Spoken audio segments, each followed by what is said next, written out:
Ngayong bumababa na ang presyo ng bigas, binabantayan naman ang mataas na presyo ng imported rice. Solusyon dyan ng DA ang pagpatol ng SRP sa inaangkat na bigas. Nasa sentro ng balita si Clazel Pardilla, live.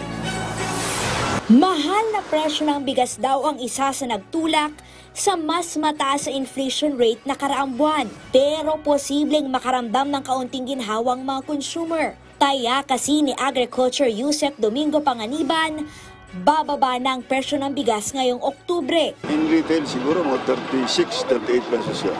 Pwedeng bumaba na. Dahil harvest maraming produce. Batay sa price monitoring ng Department of Agriculture, naglalaro sa 40 hanggang 62 pesos ang per kilo ng lokal na bigas.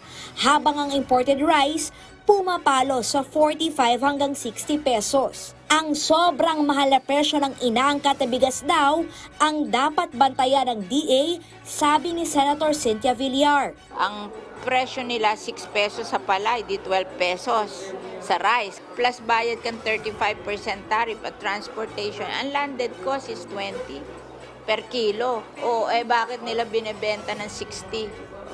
Is that reasonable? Ano yan? Cartel yan. Trader yan. They're making money.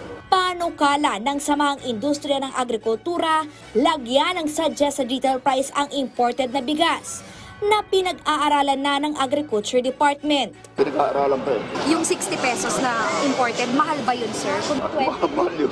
Po? Masyadong mahal. Kung sasabihin mo, siguro mga 38, 40. 38, 40. Alright, maraming salamat sa iyo, Clazel Pardilla.